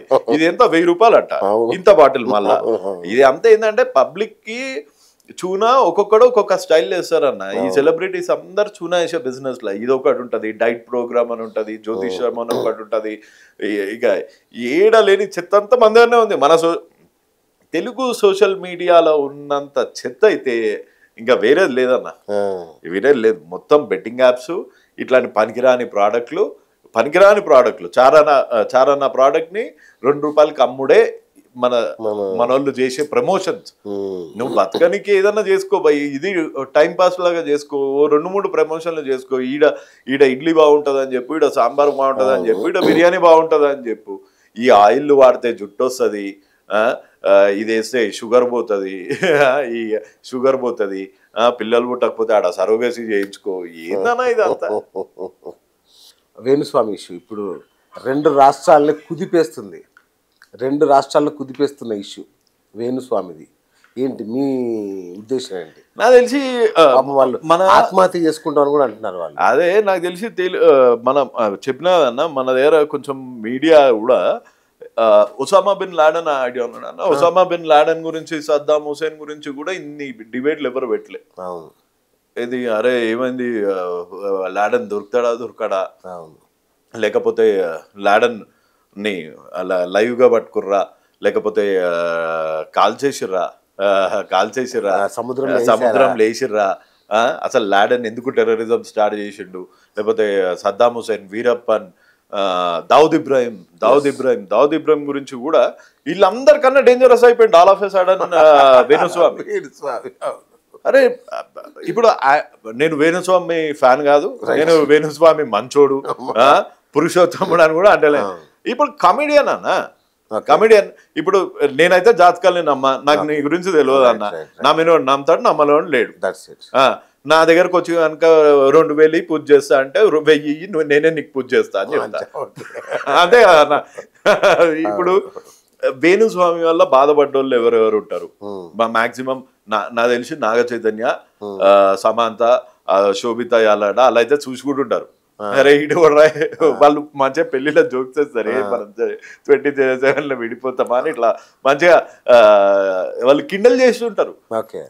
హూ కేర్స్ అన్న వేణుస్వామి అనేటోని ఆయనని ఎవరు కేర్ చేస్తారు?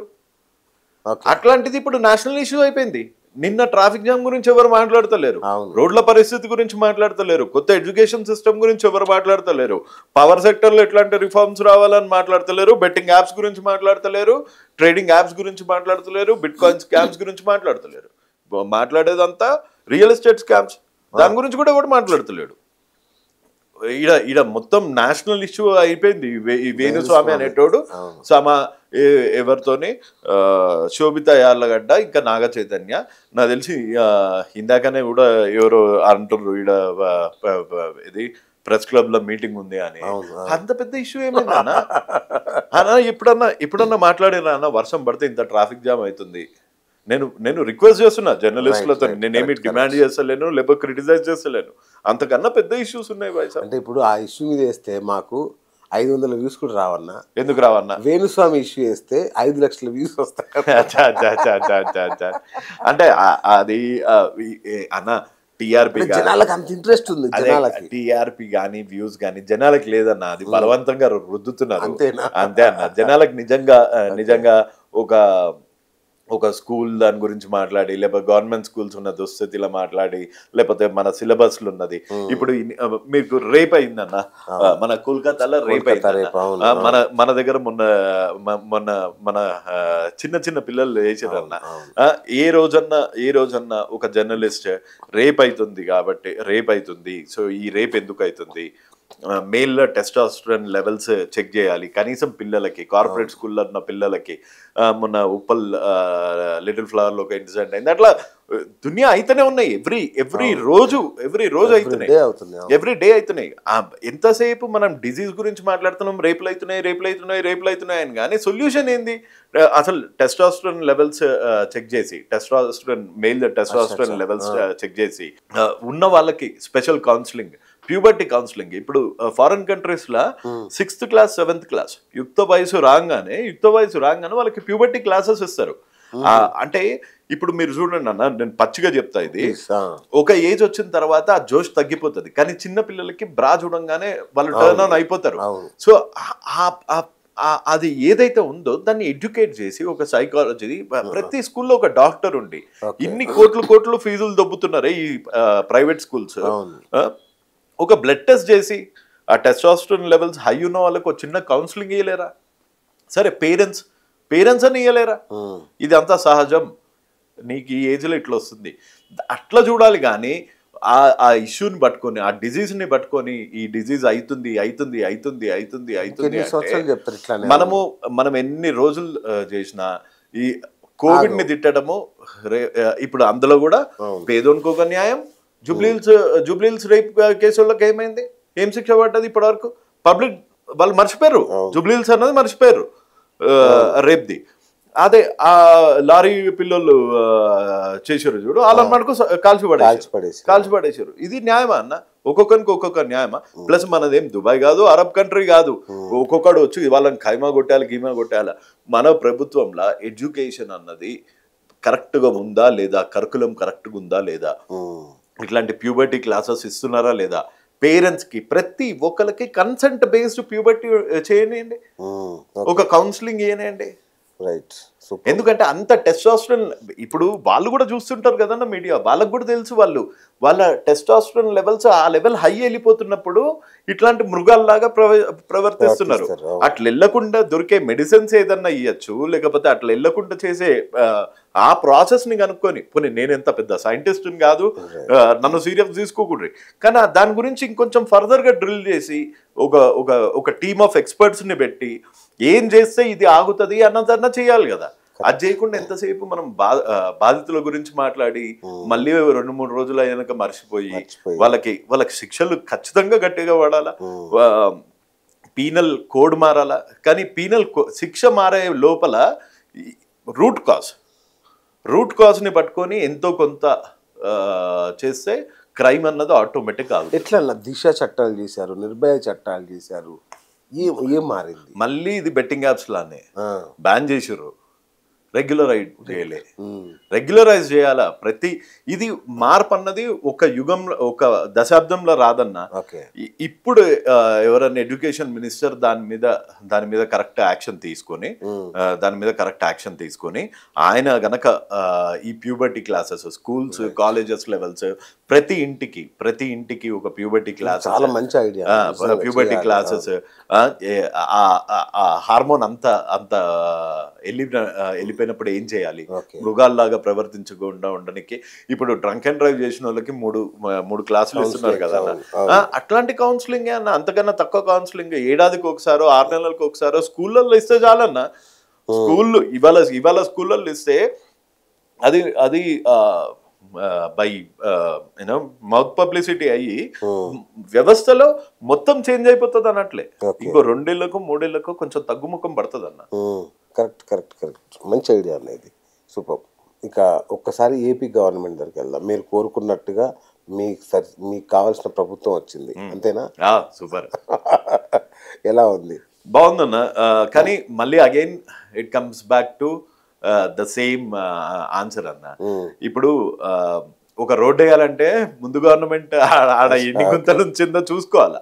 ఆ గుంతలు ఎంత డీప్, దాన్ని మీకు సిమెంట్ వేయాలా, కంకర వేయాలా, ఇసుక వేయాలా, లేకపోతే దాని మీదనే రోడ్ వేసేయాలా, ఇది చెక్ చేసుకోనికే టైం పడుతుంది. కానీ పబ్లిక్ అంత అంత పేషెంట్ గా లేరు అని అనిపిస్తుంది. పథకాలు రావాలా, తొందరగా పథకాలు వచ్చేసేయాలా అంటే ముందు అక్కడ ఫౌండేషన్ చూసుకోవాలి కదా. ఆడ ఉందా లేదా, రోడ్డు ఉందా, ఉంచిర్రా, అది కూడా ఉంచలేదా, ఇంత కచరా పెట్టిర్రు, అది తీసేస్తే గానీ అక్కడ నుంచి ఏమన్నా కట్టడం కుదరదు. సో ఇప్పుడు క్యాపిటల్ కట్టాలా, క్యాపిటల్ చుట్టూ కొంచెం డెవలప్మెంట్ చేయాలా, కార్పొరేట్స్ రావాలా, మొబిలిటీ పెరగాల, రోడ్స్ పెరగాల, ట్రాన్స్పోర్టేషన్స్ పెరగాల, ఆపర్చునిటీస్ రావాలా, గ్లోబల్ మార్కెట్స్ చూడాలా. గ్లోబల్ మార్కెట్ హై ఇప్పుడు ఆల్ టైంలో ఉంది. సో ఇప్పుడు పడి అని ఒకటేసారి ఒక 5,000 కంపెనీలు, ఐటీ కంపెనీలు, మ్యానుఫ్యాక్చరింగ్ కంపెనీలు రావు. ఎందుకంటే గ్లోబల్ ట్రెండ్స్ ఆర్ లో.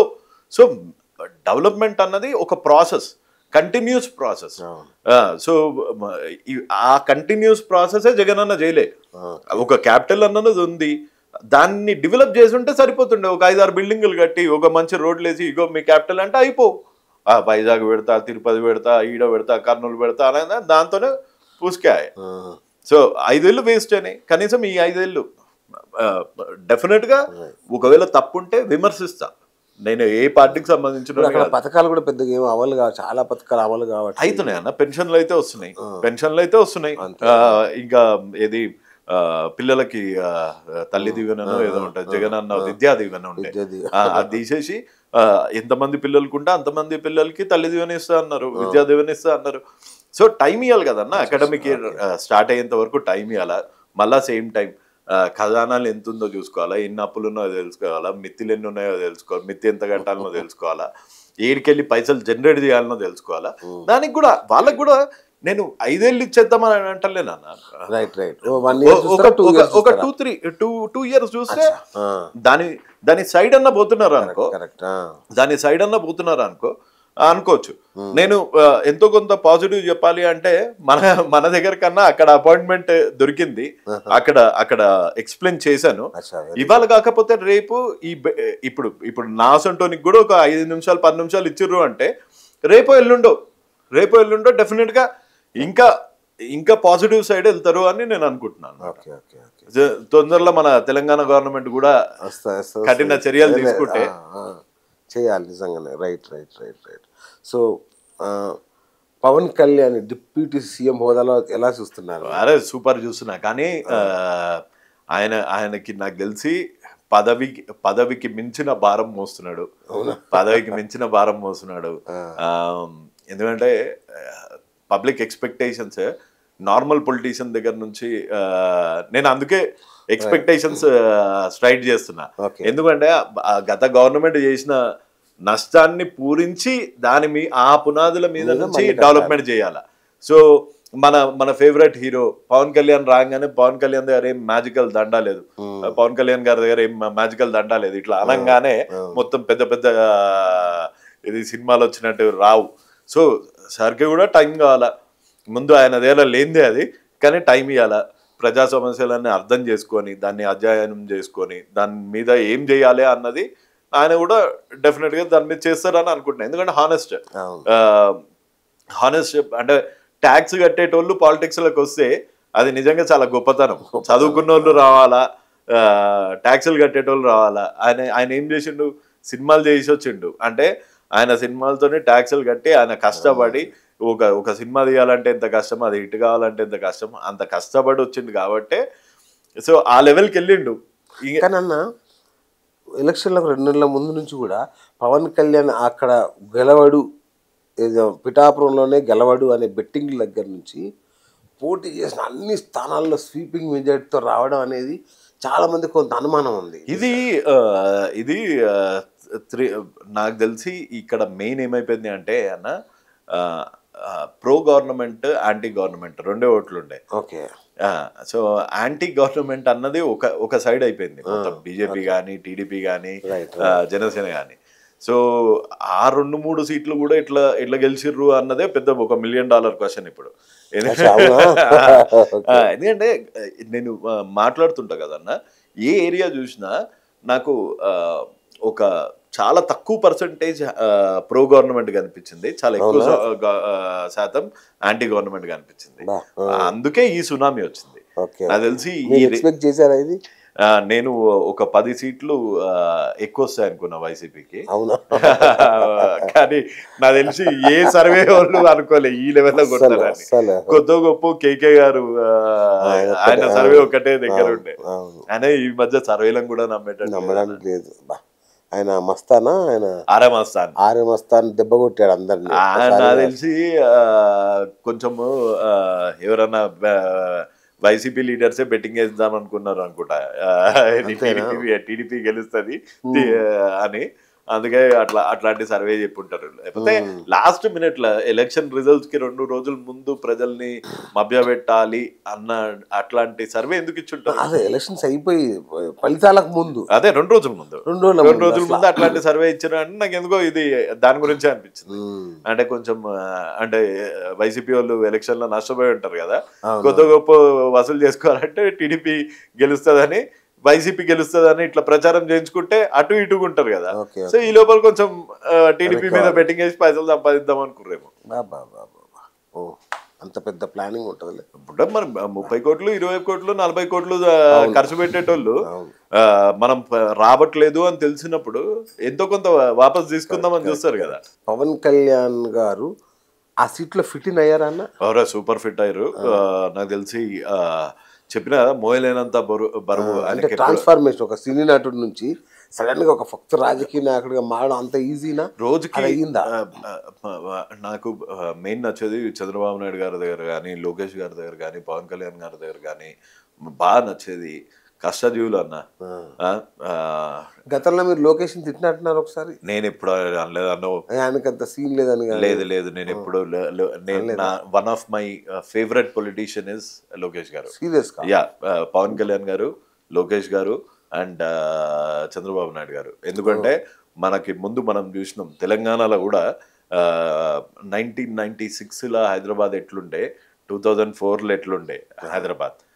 అసలు ఈ ఊరు వచ్చినాం, నేరేడుచర్లు వచ్చినాము, లేకపోతే హుజూర్నగర్ పోయినాము అని కూడా తెలియకపోతుండే. షాపుల ముందు పేర్లు చదువుకుంటుండే. ఆ ఊరి ముందు బోర్డు, ఆ ఊరికి ఒక రోడ్డు, ఆ ఊరికి ఒక చివరిన ఒక బోర్డు, మధ్యలో ముగింపు బోర్డు, మధ్యలో ఒక బస్ స్టాండ్. ఇది కూడా పెట్టింది చంద్రబాబు నాయుడు గారే. అందరూ అంటారు ఆయన ఓన్లీ సైబరాబాద్ కట్టారు, హైటెక్ సిటీ కట్టారు, లేకపోతే ఇక్కడిక్కడనే డెవలప్ చేశారు.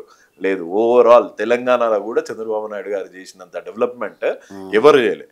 నేను ఫ్యాన్ అంటే ఒక్కటన్నా, మీరు చంద్రబాబు నాయుడు పొగడిన వరకు నేను ఒప్పుకుంటా, కానీ లోకేష్ గారికి మొన్నటి దాకా ఆయన్ని బాగా అవమానించేవాళ్ళు, ట్రోల్ చేసేవాళ్ళు కదా. ఎవరు? వాళ్ళు చేసేటోళ్ళు. ఇప్పుడు సత్తా తెలియదు కదన్నా. నేను మీరు కలిసారు ఎప్పుడు? నేను 2 సార్లు కలిసిన లోకేష్ గారిని. ఫస్ట్ టైం ఏమో యోగలం దాంట్లో కలిసా. ప్లస్ నాకు ముందు నుంచి కూడా లోకేష్ గారు అభిమానం. ఎందుకంటే ఆయన స్టాన్ఫోర్డ్ లో చదివారు అన్న. అసలు స్టాన్ఫోర్డ్ లో MBA సీట్ అంటే అసలు పైసలు ఉన్నంత మాత్రాన స్టాన్ఫోర్డ్ లో సీట్ రాదు. అట్లాంటి యూనివర్సిటీ అది. ఎక్కడ ప్రపంచంలో ఏ కార్పొరేట్ లో జాయిన్ అయినా ఆయనకి మినిమం టు మినిమం ₹1 కోటి నెలకి జీతం వస్తుంది. ఆ లెవెల్ చదువు అది. ఆ లెవెల్ చదువు హ్యాపీగా ఉండొచ్చు. ఈ ఇందులోకి వచ్చి అడ్డమైన ఎన్ని మాటలు అన్నారన్న. వాళ్ళ మదర్ని తిట్టిర్రు, ఆయన బాడీని తిట్టిర్రు, ఆయన పర్సనాలిటీని తిట్టిర్రు, లాంగ్వేజ్ తిట్టిర్రు. మజ్జిగలో చక్కెర వేస్తే తీయకుండా పోతే ఉప్పగుంటుందిరా గాడిదే, అది తీయగుంది అన్న దాన్ని కూడా ట్రోల్ చేసారు గలీజ్ గాళ్ళు. మజ్జిగలో ఇప్పుడు నీళ్ళల్లో ఉప్పు వేసినామన్నా అది ఉప్పు ఉండకుండా తీయగుంటదా? చక్కెర వేసినావా తీయగుంది అన్నాడు, దాన్ని కూడా ట్రోల్ చేసారు పాపం. నేను అదే అంటున్నా, మీరు ఫేవరెట్ హీరో అనేసరికి నాకు ఆశ్చర్యం వేస్తుంది. ఇంత ట్రోల్ అయ్యాడు కదా మనోడు. సో నేను ఎప్పుడు నాకు లోకేష్ గారి విజిబిలిటీ, ఈ కరికులం ఉంది చూడండి. ఇప్పుడు ఆయన ఎడ్యుకేషన్ మినిస్టర్ కూడా కదా. సో ఈ కరికులం గురించి నాతో ఫస్ట్ టైం డిస్కస్ చేసింది లోకేష్ గారు. అంటే ఒక మొత్తం వ్యవస్థ తిరగాలి అంటే ఇమీడియట్ గా కాదు, కానీ కరికులం మన స్కూల్ సబ్జెక్ట్స్ లో ఏమేమి ఉంటాయి. ఇప్పుడు బిస్మార్క్ ని జర్మనీ యునైట్ చేసిండా, లేకపోతే ఆడమ్ స్మిత్ ఏం చెప్పిండు, ఆ థియరీస్ కన్నా important social education, moral education.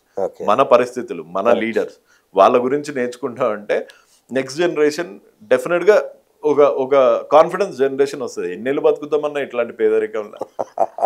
అంతే కనీసం ఇప్పుడు నా కొడుకు లేకపోతే నా మన్మడు అన్న మంచి రోడ్ల మీద తిరగాల, నా మన్మడికి రోడ్డు మీద వెళ్తున్నప్పుడు సేఫ్ ఉండాలా, నా మన్మడికి ఎక్కడ ఉచ్చకంపుగా రావద్దు, ఈ మాత్రం కోరుకోవడం కూడా తప్పేనా అన్న? అది ఇప్పటికీ అత్యాశ మనకి. మా తాత ఇదే పరిస్థితులు ఉన్నాడు, మా అయ్య ఇదే పరిస్థితులు ఉన్నాడు, నేను ఇదే పరిస్థితులు ఉన్నా, నా కొడుకు ఇదే పరిస్థితులు ఉన్నాడు. మారాలి కదన్న, ఎక్కడ మారాలి. అండ్ ఇంకొక ప్రశ్న అన్న, పవన్ కళ్యాణ్ గారి విషయంలో నేను చూస్తున్నా, అంటే ఫస్ట్ పవన్ కళ్యాణ్ చాలా గౌరవించారు చంద్రబాబు గారు, సూపర్ అది ఇది, ఆయన లేకపోతే నేను లేనన్నారు.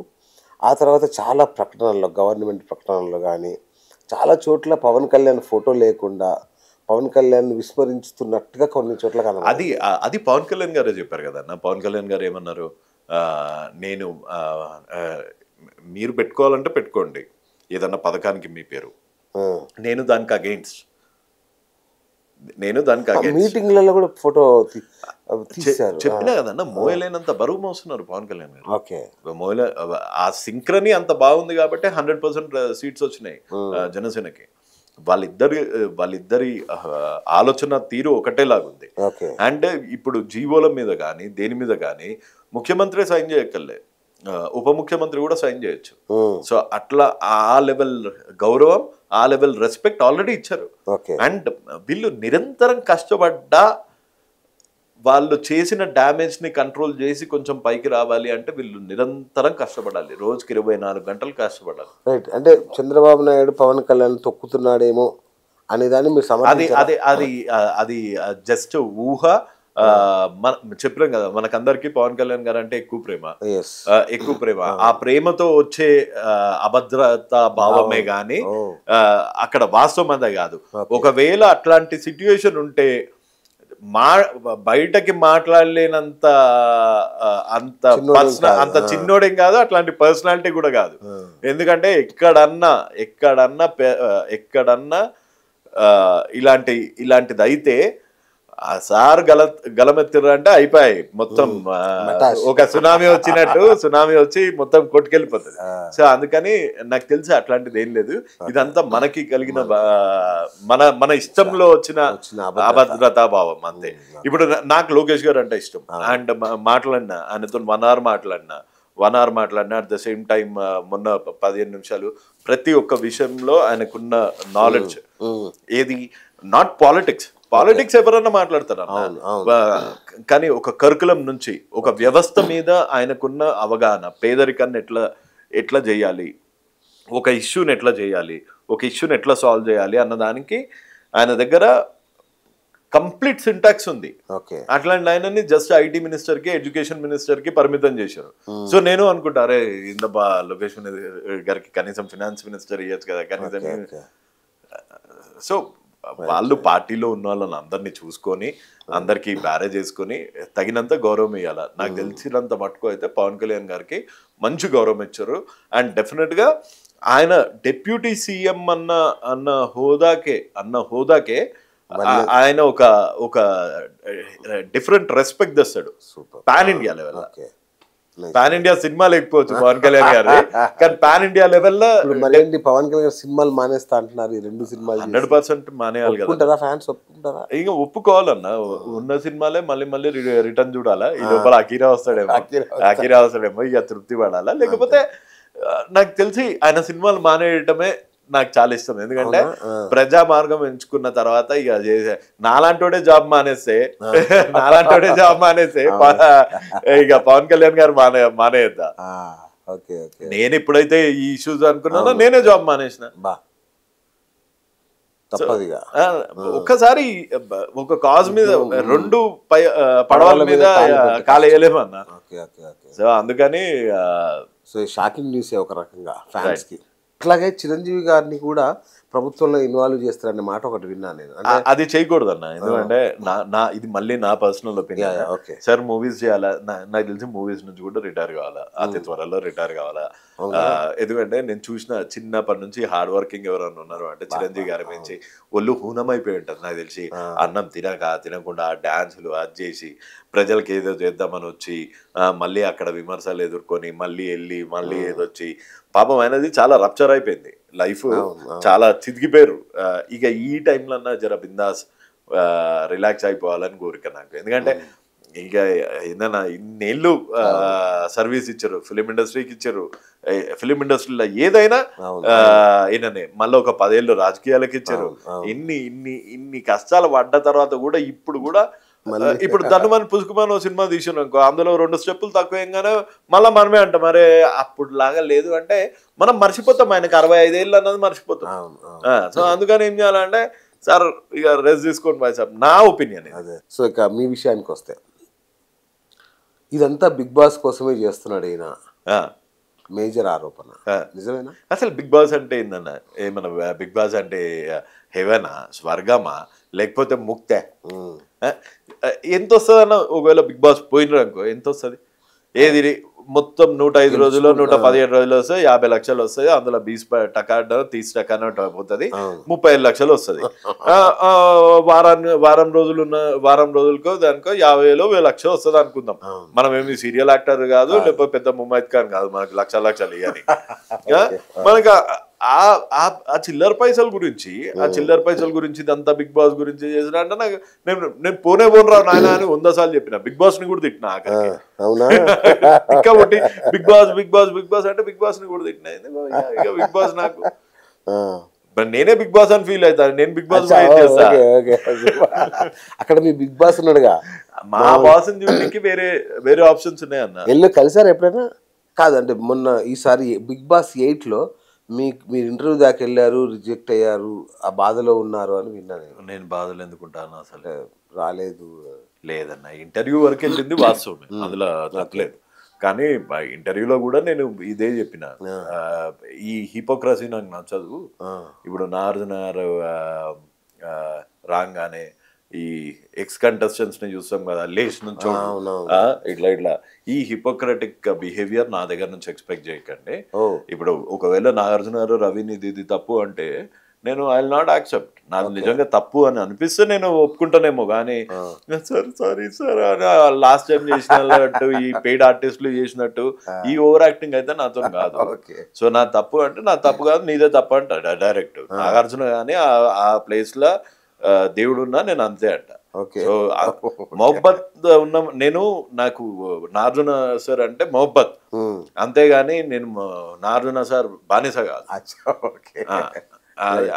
ఇప్పుడు అంతే కదన్న. ఇప్పుడు నాకు నువ్వు అంటే ఇష్టం అనుకో అన్న నువ్వు మస్తు చేస్తావు అన్న ఇంటర్వ్యూ ఇదంట, అంతేగాని నువ్వు ఏమన్నా నేను బ్లైండ్ గా సపోర్ట్ చేయడం నాతో కాదన్న. సో ఈసారి అంటే పల్లవి ప్రశాంత్ మామూలు వాడిని కూడా మీరు టార్గెట్ చేసినట్టున్నారు. నేనేం టార్గెట్ చేయలే, కానీ అది ఆ అప్రోచ్ రాంగ్ అన్న. ఇప్పుడు రేపు పొద్దున్న అన్న నేను మళ్ళీ వచ్చిన అన్న ఇది అని చేసిండు వచ్చిందంతా పైసలు అంతా పబ్లిక్ కి పంచుతా అన్నాడు. మొత్తం కాకపోయినా ఒక 30-40% కొంచెం అన్నా ఖర్చు పెట్టేడుతుండే కదా, పబ్లిక్ కి ఇస్తా అన్న మాట నిలుపుకునేడుతుండే కదా. అది నిలుపుకోకపోగా ప్లస్ ఇంకోటి ఏముంది, ఇప్పుడు పల్లవి ప్రశాంత్ ని చూసారు అందరు పబ్లిక్. తర్వాత నుంచి మీరు చూడండి సోషల్ మీడియాలో ఎంతమంది తయారయ్యారు. అన్న నన్ను బిగ్ బాస్ కి పంపేయండి అన్న నేను జుట్టోన్నా అన్న నేను విగ్గోన్నా అన్న నేను గొర్రెలు కాసుకునేటోన్నా అన్న. ఇప్పుడు ఈడి వరకు అన్నా పర్వాలే, పోతా అని బతిమలాడతారు. రేపు పొద్దున ఇవ్వడం టవర్ ఎక్కితే బిగ్ బాస్ నన్ను తీసుకోలేదు కాబట్టి నేను టవర్ ఎక్కినా అని ఆ సిచ్యువేషన్ కూడా వస్తుందా? రాదా?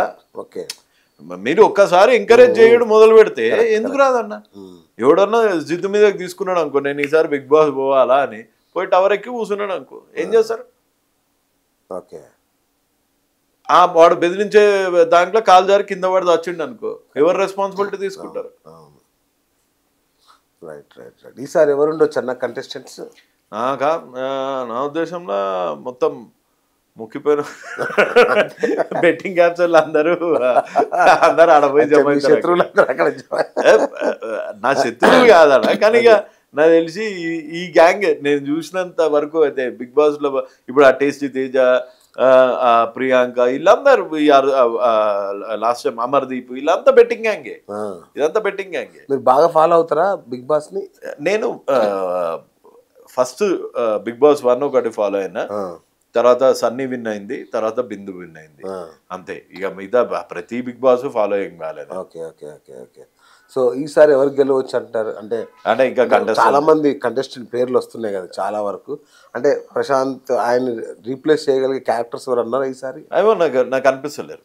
సో ఈసారి బిగ్ బాస్ లో వేణుస్వామి ఉంటాడా అన్న? ఉండరు అనుకుంటున్నాను. బాగా వార్తలు వచ్చినాయి ఈ మధ్య, బాగా అంతా స్పెక్యులేషన్. అందరు వచ్చి రాజ్ తరుణ్ వస్తున్నా అన్నారు, వాళ్ళు వస్తున్నా అన్నారు. నాకు తెలుసు. అంటే మీరు ఇంటర్వ్యూలకు వెళ్ళారు కదా, అక్కడ ఎవరన్నా అట్లా వాళ్ళదంతా కాన్ఫిడెన్షియల్ ఉంటది. నాకు తెలిసి బిగ్ బాస్ కి వెళ్ళాల్సిన కంటెస్టెంట్స్ ఎవరు ఉంటారు సీరియల్. మీరు రైట్ పర్సన్ కదన్నా బిగ్ బాస్ లో. లేదండి, ఇట్లాంటి వాళ్ళకే అలా ఉంటే ఇంత మజా వస్తుంది. మనకు వస్తుండొచ్చు, కాకపోతే వాళ్ళకి ఇంత ఈ స్ట్రైట్ ఫార్వర్డ్నెస్ వాళ్ళకి నచ్చకపోవచ్చు. లేకపోతే పుసుకుమని నాగార్జున సార్ ఏమన్నా అంటే మనని ఇస్తాడు, లేకపోతే ఆడికి పోయి ఈడు హర్తాల్కి కూర్చున్నాడు అనుకో, మొత్తం ప్రపంచం అంతా చూస్తుంది, బెట్టింగ్ యాప్స్ గవర్నమెంట్ బ్యాన్ చేసేంత వరకు ఈడు హంగర్ స్ట్రైక్ మీద కూర్చుంటా అని చెప్పినా అనుకో, అప్పుడు ఏం చేస్తారు? సో అందుకనే మన పర్సనాలిటీ దానికి సెట్ కాదంటున్నా. ఆడికి పోయినప్పుడు ఆడిపోయి మొత్తం మీడియా అంతా పబ్లిక్ అంతా చూస్తున్నారు కాబట్టి గవర్నమెంట్ బెట్టింగ్ యాప్స్ బ్యాన్ చేసేంత వరకు నేను అన్నం తినా అని కూర్చున్నాను అనుకో, బిగ్ బాస్ దాంట్లో మొత్తం చూస్తారు, అది ఎంత పెద్ద ఇష్యూ అవుతుంది మామూలుగా. అందుకని నా అలాంటి పెట్టుకోరు అన్నారు. వీళ్ళు ఎక్కడి ఆశలు అవుట్ అయ్యగా ఏదన్నా బిగ్ బాస్ కి పోవాలనే లేదేమో. నేను రమ్మన్నా బోర్ ఇక నాకు అది డెఫినెట్ గా నాలాంటి పెట్టుకోరు. అది మిస్ మ్యాచ్ అర్థమైపోయింది. వాళ్ళు కూడా ఎందుకు వచ్చింది ఇంత పెంట అనుకుంటారు. మిమ్మల్ని చూస్తాం అనుకున్నాం బిగ్ బాస్ వచ్చుంటే అయితే మటుకి ఇంటర్వ్యూకి పోయారని నాకు తెలిసింది. సో ఖచ్చితంగా మీరు సెలెక్ట్ అవుతారని అనుకున్నా. యాక్చువల్ అదే ఇంటర్వ్యూకి అయితే వెళ్ళినా, కానీ పుసుకుమని కానీ అలాంటి ఉంది కనుక తీసుకున్నాను అనుకో, అయ్యే పెంట అయితే మటుకు ఇదే. ఇప్పుడు సెలక్షన్ అయిపోయిందన్న అందరు చెప్పేశారా? ఏమో తెలియదు అన్న, నేను ఇంకా పట్టించుకోలేదు. ఇప్పుడైతే చూద్దాం, మిమ్మల్ని వైల్డ్ కార్డులోనే పిలుస్తారు ఎవరైనా మా ఆశ. రైట్. అట్లాగే రాజేష్ మహాసేన గురించి కూడా మీరు మాట్లాడారు. ఆయన బండారం బట్ట బయలు చేస్తాను, బండారం బట్ట బయలు చేస్తా అని చెప్పలే, ఇక క్లారిటీ లెస్ ఫెలో అని చెప్పిన. అంటే తర్వాత అతను సంగతి చూసుకోలేదు అన్నట్టున్నారు. ఆయన నేను చాయ్ తీసుకురమ్మన్నా అంతే. ప్రతి ఒక్కరికి ఏం రెస్పాండ్ అవుతామన్నా, ఆయనకి ఏం రీచ్ కావాలనో ఏం కావాలనో వెనకాల నా ఫోటో, అన్వేష్ ఫోటో, నాన్ వేసిన ఫోటో, అందరు ఫోటోలు వేసిండు, వచ్చి అది ఇది అన్నాడు. ముందు కూడా 4 ఏళ్ల కింద కూడా ఇదే పీకేస్తా గీకేస్తా అన్నాడు. మన పవన్ కళ్యాణ్ గారిని అన్ని స్థానాల్లో ఓడగొడతా అన్నాడు. అసంటోళ్ళతోని ఆయనతోని ఎవరెవరైతే తిట్లు తిన్నారో వాళ్ళందరూ ఇప్పుడు టాప్ పొజిషన్ లో ఉన్నారు. నేను కూడా అంతే, నాకు తెలిసి మన పవన్ కళ్యాణ్ గారిని తిట్టిండు, సార్ డిప్యూటీ సీఎం అయిండు, నేను కనీసం ఏదో ఒకటి అయితేనే. రైట్ అన్న, థ్యాంక్ యూ. అంటే మీ పోరాటం నిజంగా అద్భుతం.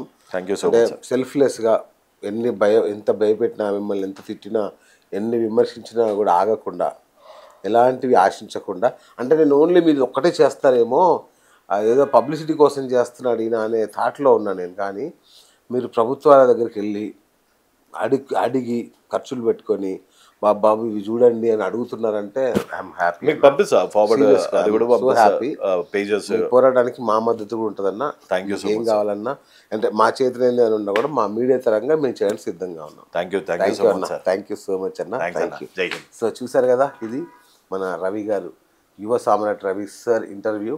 So keep watching BS talk show. నేను మీ బిఎస్ సైనింగ్ ఆఫ్.